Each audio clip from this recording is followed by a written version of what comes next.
Ew, gotta get rid of this old Backstreet Boys t-shirt. Tell me why. Because it stinks, boys. Tell me why. I've washed it so many times, but the odor won't come out. Tell me why. No, you tell me why I can't get rid of this odor. Have you tried Downy Rinse and Refresh? It doesn't just cover up odors, it helps remove them. Wow, it worked, guys. Yeah. Downy Rinse and Refresh removes more odor in one wash than the leading value detergent in 3 washes. Find it wherever you buy laundry products.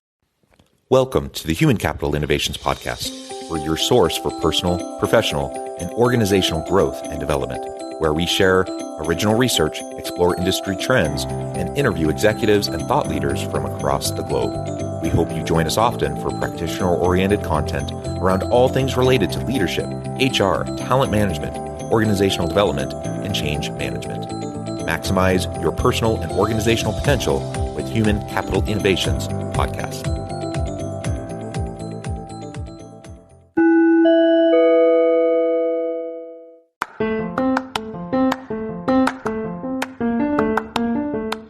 If you enjoy the Human Capital Innovations Podcast, enjoy ad-free listening by going to the Patreon page, and please consider contributing even at the producer or sponsorship level. And please leave a review. Thank you for your support.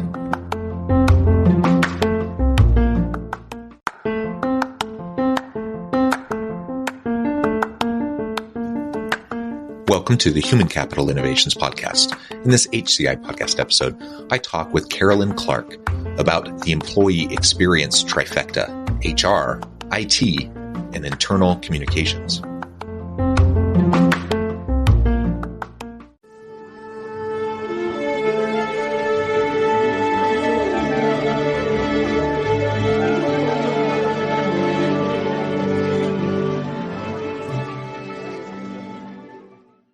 Carolyn Clark, welcome to the Human Capital Innovations Podcast. I'm so excited to be here. It is a pleasure to be with you. You're joining us from the Appalachian area, beautiful part of the country, and I'm a little bit jealous. We were talking in the pre-interview just about some of the stuff going on there and some of the connections, we have between your family and mine and your husband's work and my work and such. Anyways, it's great to be able to have that chance to sit down and talk with you. This has been something that's been in the works for a long time, and we finally get the chance to sit down and have this conversation. Today, we're going to be talking about employee experience, and as you term it, the employee experience trifecta. That is HR, IT, and internal communication. So we're going to parse that out, split that apart, and try to understand that better and how we can enhance the employee experience within our organizations by focusing on those 3 areas. As we get started, I wanted to share Carolyn's bio with everybody. Since starting her career, Carolyn Clark intentionally diversified her experience to all facets of communication, from producing news to consumer PR, product PR, to media relations and corporate communication, and more recently, leading internal and HR communication at major tech companies, including Yahoo, Oath, GoDaddy, and Opendoor. She has led countless transitions, navigated more crises than she can count, and shepherded thousands of employees through complex acquisitions and integrations. She has a passion for navigating difficult situations and an ability to drive communication strategy through complicated corporate issues, some of which many companies never experience before. Pleasure again to have you. What a terrific background, harrowing experiences, it sounds like. So we're going to be talking about all that together today. Anything else you would like to share with the audience by way of your background and personal context before we dive on into the topic? No, not necessarily. It's as you said, I'm based here in Boone, North Carolina. And so I've been remote for many, many years.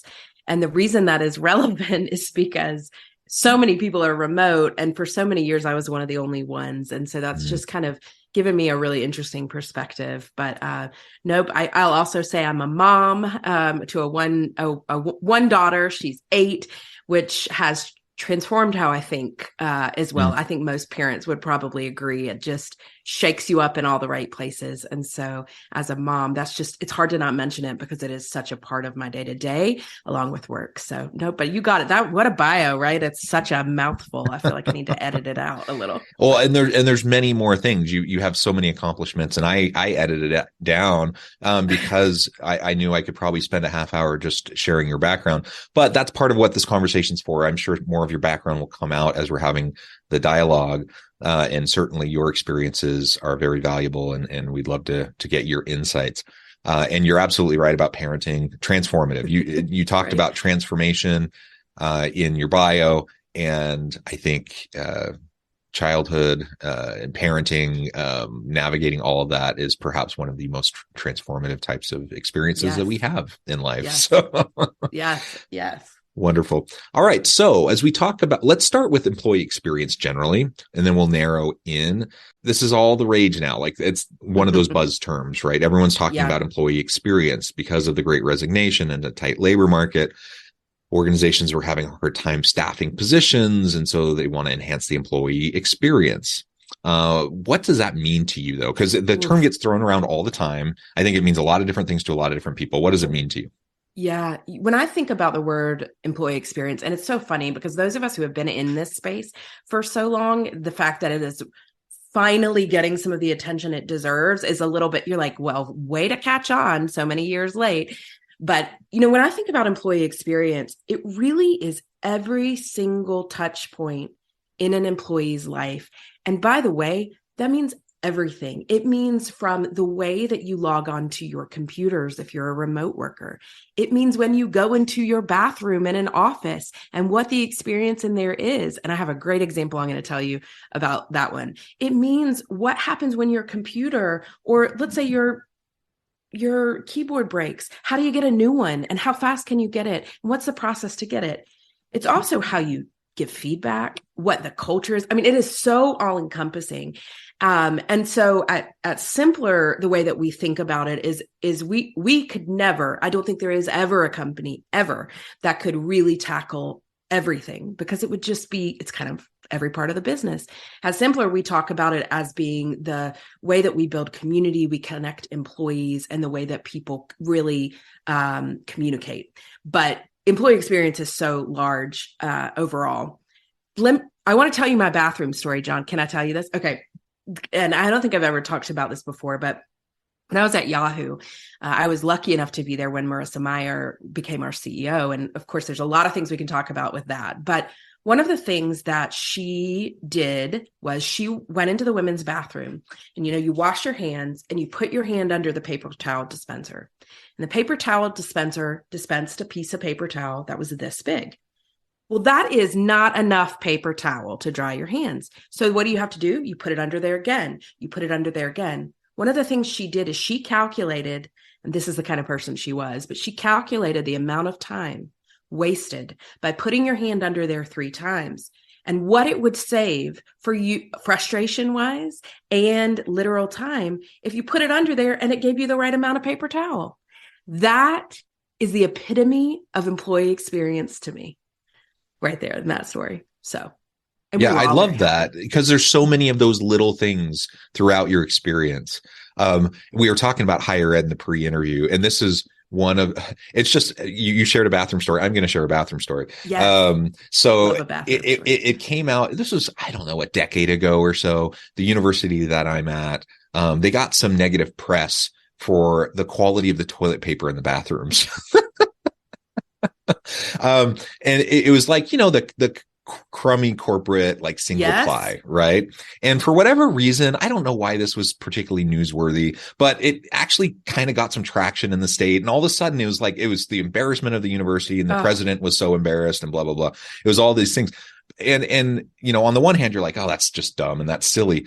But on the other hand, we all know what it's like when you're, using the bathroom and not having the types of materials that would actually help you have a better experience. And so it's a tiny little thing that ultimately, because of all that negative PR, the president's like, okay, we're going to put better toilet paper in the bathroom. And guess what? Like, everyone was super happy about it, because it's just a small thing, but everyone uses the bathroom, and you use the bathroom several times a day, and it improved. Even in just marginal, improvements, it can make a big difference in the aggregate. Oh my gosh, it's a symbol. It's really, the bathroom stuff is a symbol. That toilet paper and that paper towel is a symbol of really the way that people need to be thinking about all those touch points with an employee. It doesn't mean, by the way, that employee experience to me doesn't mean that you're doing everything employees want. It doesn't mean that because first of all, you could never, everybody has it's a different day, it's a different life. But what you're doing is you are considering every piece of the experience that an employee has. And considering it doesn't mean you're making a change necessarily. I mean, if it was going to put the university under to buy very expensive toilet paper, you would make a different decision. You might go mid-range, but it's all of those things. So for me, these examples are symbols of how everybody should be thinking about an employee experience. And I could go on and on about that.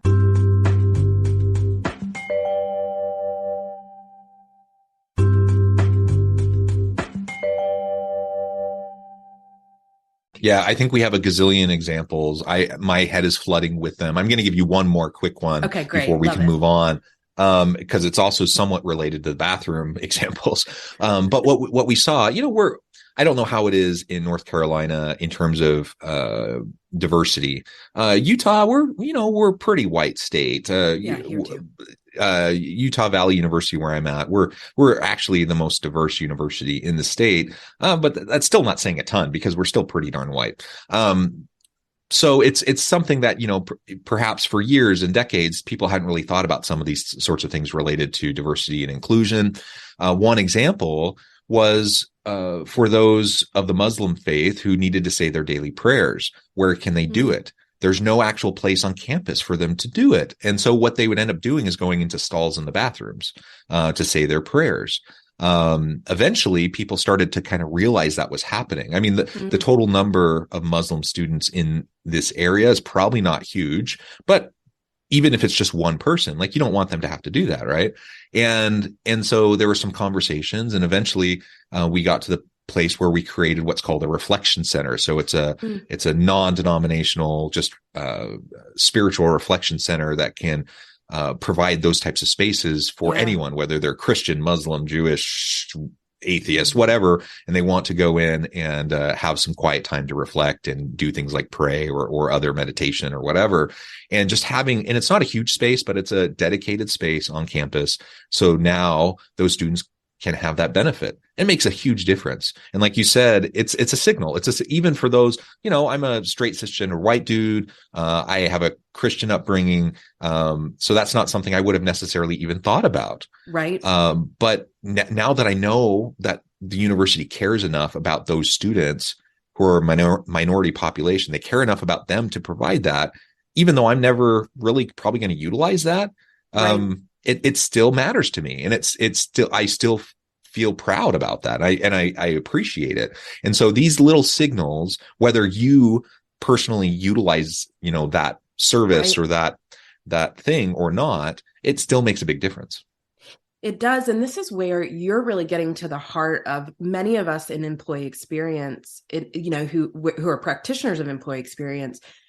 We really consider ourselves as advocates for the employee wherever we are. And what, the example you gave is very similar to what happens in many organizations where you've got this team of people who it is their job to think about and to advocate for all of the employees.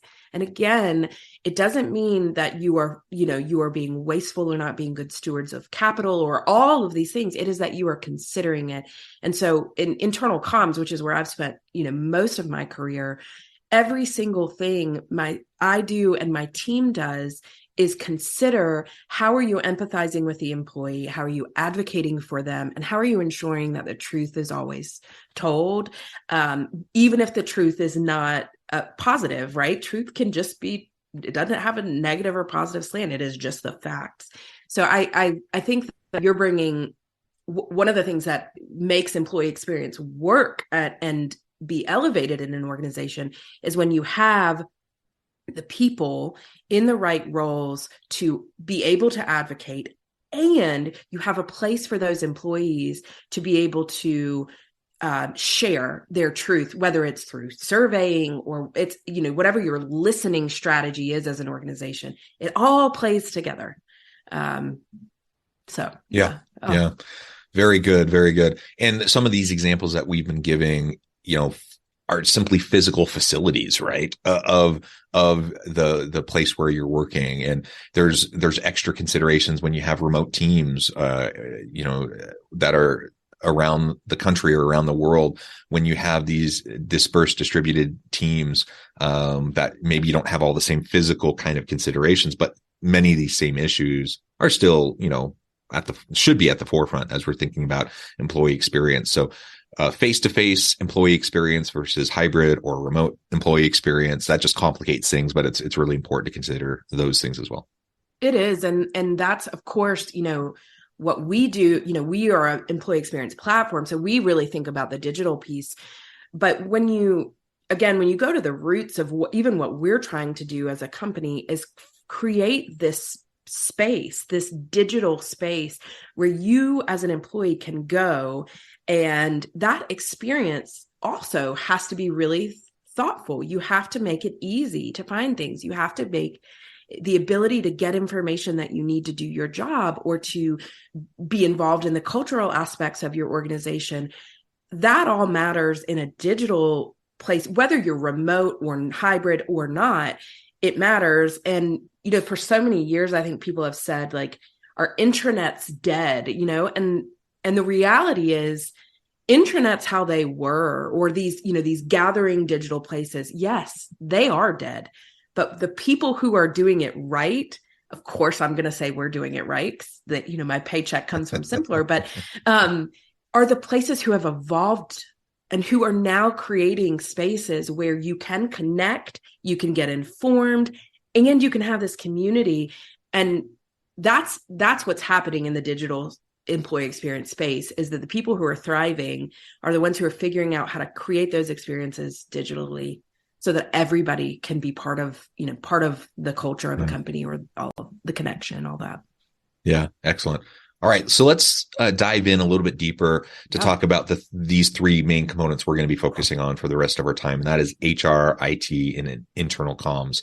Tell us a little bit more about your perspective on that and how those three can work together and the relationship between the three in terms of trying to provide better employee experience.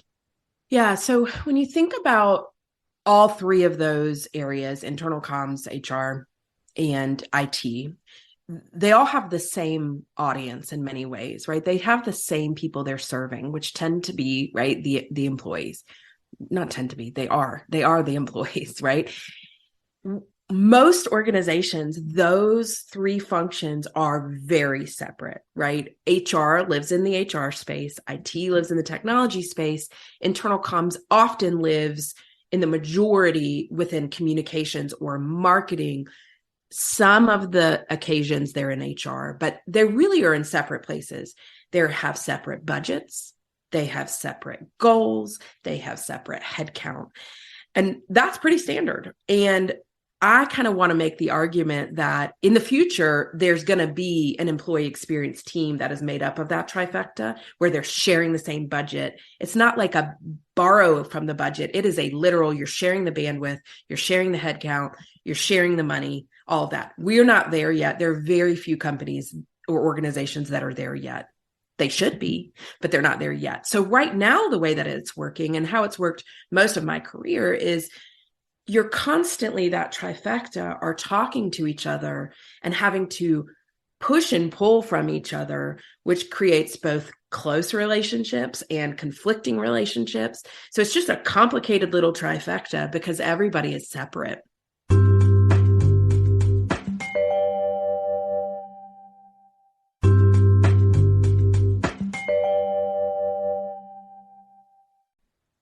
They all have similar goals.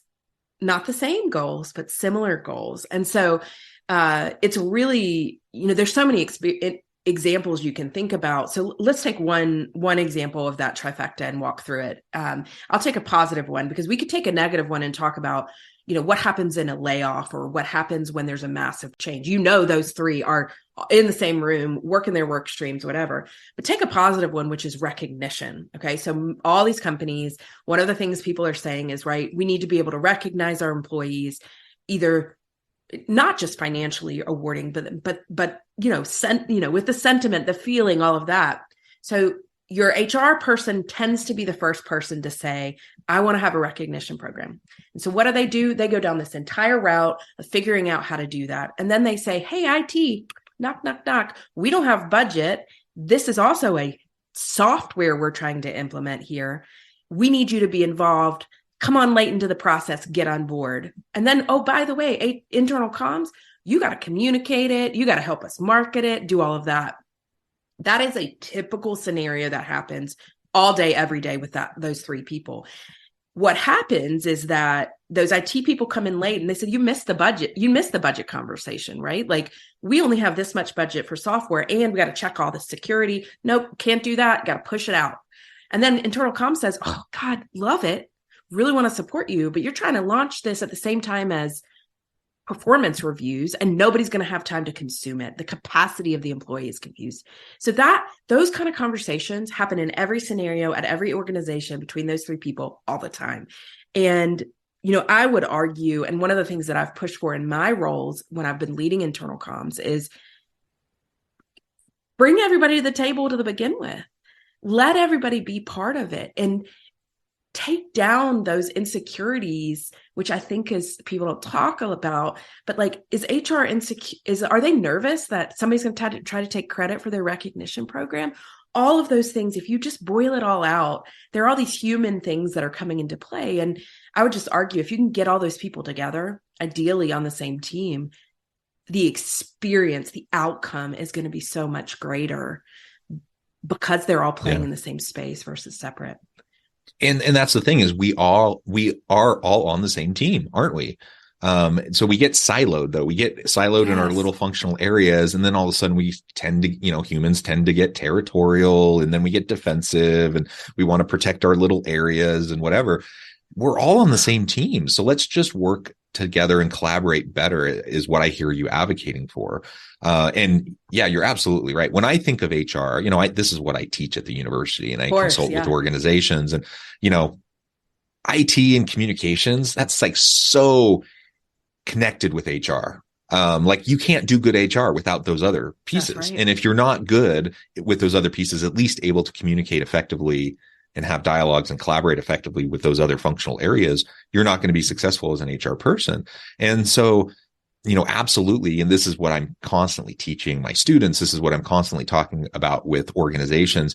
And yet this functional divide persists in most organizations. And so, and it's not, people don't have bad intentions, I don't think, and people aren't trying to undermine each other and whatever, but functionally, systematically, you have these divisions that just end up perpetuating problems and they're hard to overcome. And so we have to find ways to better align.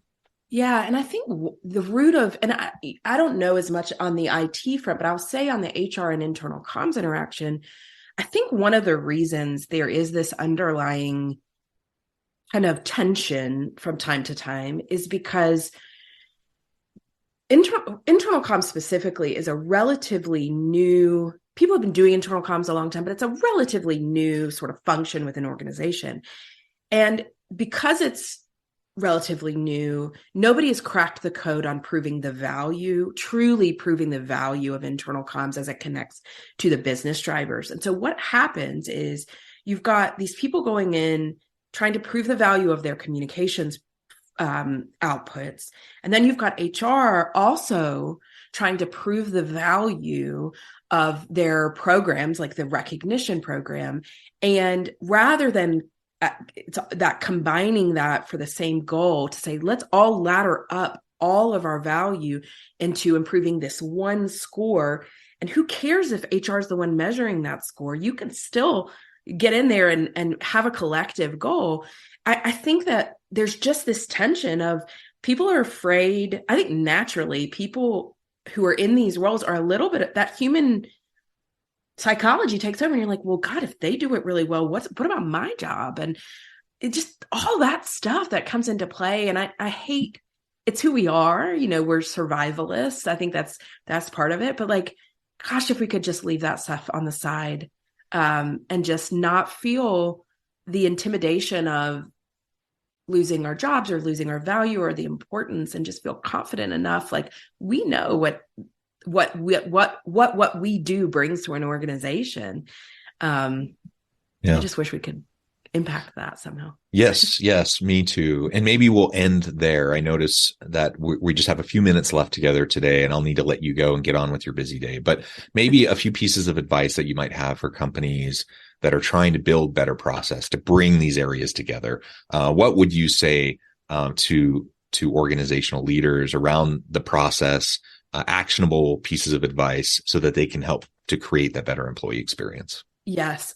Two things. One, if you're in employee experience, so if you're in that trifecta, really understanding what the other person does. Don't go to, if you're in internal comms, don't go to all the internal comms conferences. Go to the HR conferences. Go to where the IT people are. Understand what their pressures and they're trying to do. So that's the first, just like, if you're an EX, do that, because the best way to have empathy and understanding for somebody else is to get yourself in their shoes. So that's the first one. And I think the second one is to really, for all organizations, is to really take the time to look at the experience holistically, understand how your digital employee experience and the tools you use there connect with all of the other experiences, and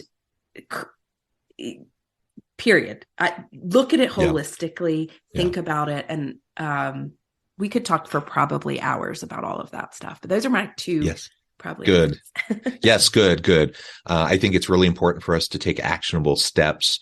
So I would encourage listeners and the audience to really just think about this, reflect on your own organizations, what's going well, what could be improved upon.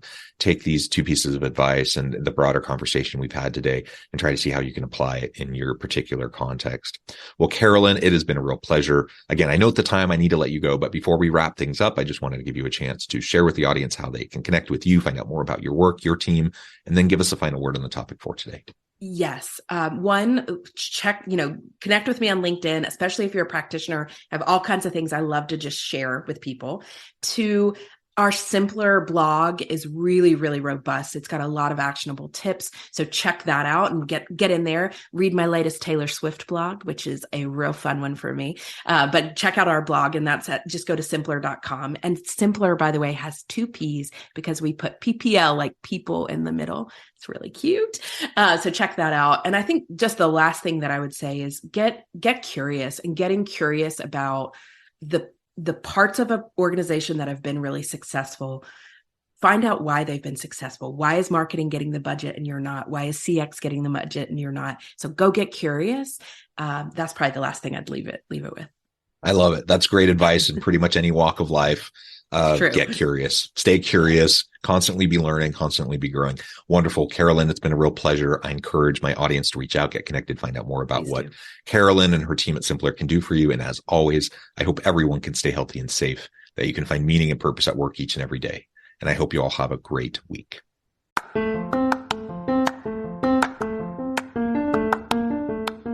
you enjoy the Human Capital Innovations podcast?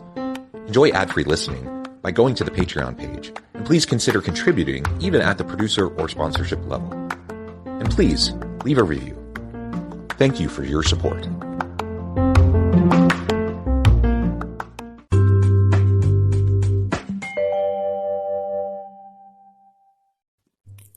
Thanks again for joining us for this episode of the Human Capital Innovations podcast.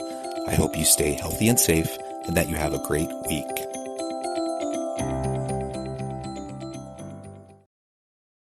At Grainger, we're for the ones who specialize in saving the day, and for the ones who've mastered the art of keeping business moving. We offer industrial-grade supplies for every industry, with same-day pickup and next-day delivery on most orders, all backed by real people ready to help. So you can get the right answers and products right when you need them. Call, click Grainger.com, or just stop by. Grainger, for the ones who get it done.